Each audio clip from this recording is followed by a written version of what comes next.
For those of you who don't know, Kate and I don't rehearse any of this.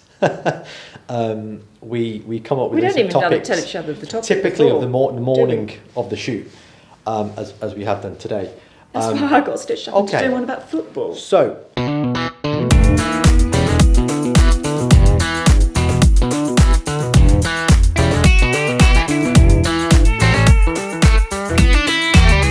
Whenever you're ready.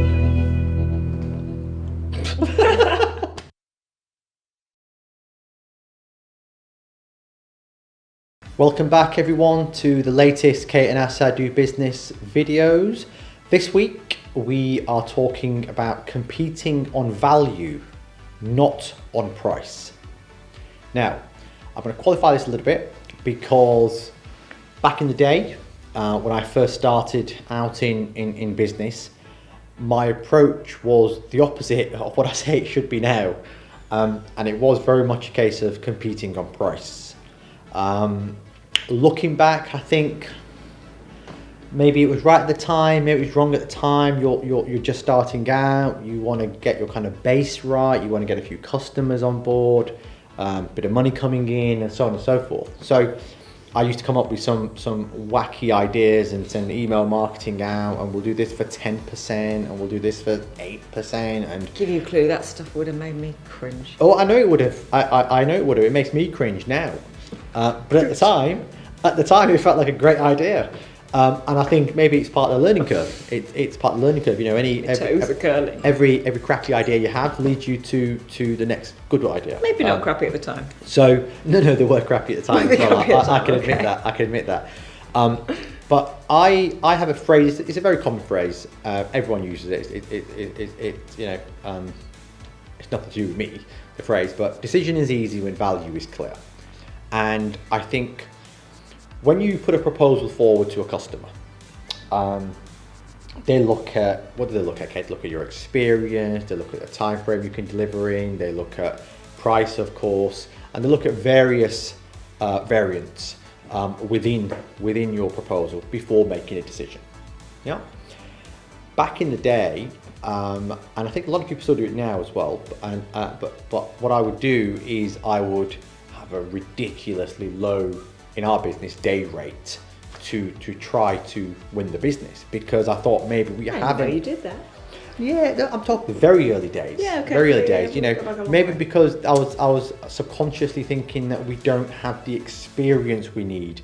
You know, so if you look at a typical public sector tender document now, yeah, I think are so archaic, so ridiculous, and if anybody's watching this who, you know, please change that process, because it's stupid.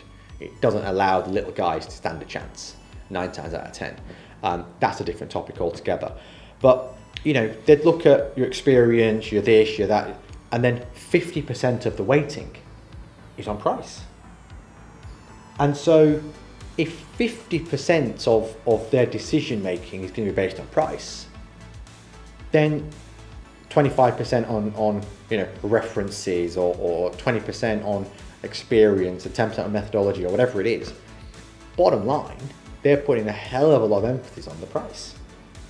And so automatically, as a young business, you're going to think, okay, we usually charge X, but just to win this work, we'll charge Y. And I don't think you should be doing that. I think you should be basing it on value. You've got to be confident in your own value proposition. What are you offering the customer? What are you offering the customer that another company isn't? But that's, you are absolutely right, and you're certainly right for us that if you believe enough in your value, you don't have to worry about price, and nor will your customers necessarily. But I'm trying to put myself now in a position of maybe somebody who's watching this who's just started up, you know, and they may well be confident in everything they're doing. They've done all the research and the price point is right and but there's still that little bit of an element where you think, oh, okay, well, if it's £20,000, for example, for this project, well, we'll just do it at 15. You know, we'll just do it at 14 just to win the business.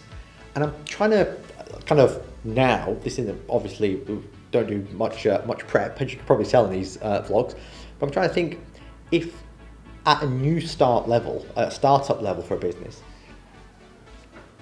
maybe you should allow Do you for not think you were that. right? Do you not think you needed to in the early days? Because I bet you did. I don't think it was probably that crappy an No, idea, those toe curling stuff. I think I sold on price a lot more.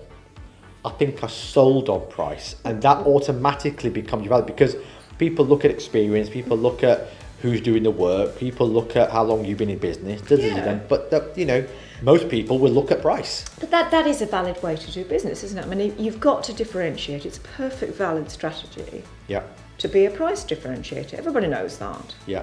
But what I'm also saying is, and I think I've come to a decision in my mind whilst you've been talking, is that whether what we used to do or what I used to do in this business and what possible a new startup business may still consider doing, whether it's the right thing to do at that time if you're a startup. And I think I've come to the conclusion that it isn't. Actually, I think from your first day in business, I'm quite surprised at that. You've got to have confidence in your abilities. There's a reason you come up with your price point. If you've done your research, whatever business it may be, product, service, whatever it is, there's a reason you said, okay, our price point is minimum 10 grand. We don't even look at a project if it's less than 10 grand, for example. Or your day rate is £200 a day, it's £2,000 a day.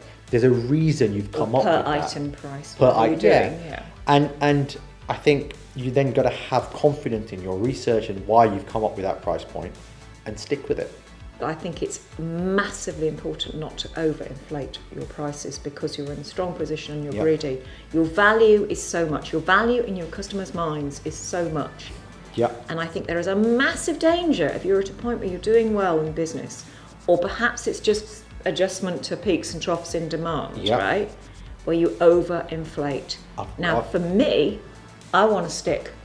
I don't want to be too greedy at that moment in time. Because otherwise, what does it do? It's undermining my message when I say this is our value and perhaps we're being compared against somebody who prices well. Greed in general is not a good thing anyway, is it? Right, so stick with price. Stick with your price. Have confidence, but that means not going up. I'm going to give you a very quick example of what you're just saying there. Apple and their release of the iPhone 10, iPhone X. Their price point for that phone is so much higher than their previous phones that they are potentially going to lose market share because they're counting too much on their customer loyalty. Yeah. Yeah. From £700 for phone to £1,100, £1,200 for the iPhone 10 is a huge hike. Yeah. For a phone. For a brand, let's be honest, it's a brand. It's a phone, but it's a brand. People buy the brand, they don't buy the phone. That phone, it's got a Samsung screen, for example. It's ridiculous. Yeah, well, Samsung phones are better, you know that. Typically Samsung phones are better. They are better. But people are buying brand, aren't they? But I think that you can push brand loyalty too far, in your price point. And I think just using what you were talking about before, Apple, I think, maybe have been a little bit too greedy. And kind of pushing those boundaries a little bit. And that's never a good thing to do. I always, like I say, decision is easy when value is clear. The same for us, if somebody's trying to sell to us, we of course would look at the price. We did an exercise recently where we chose a winner. We chose a supplier. And they were not the cheapest. They were not the most affordable at all. No. But the value that they offered us, we thought was what made them number one, basically in our decision making. So decision is easy when value is clear. I'm a big believer in that. Most people will be because it's just common sense, really. Sell on value, don't sell on price. Stick to your guns. Absolutely. That's my message. See you all next week. Thank you very much.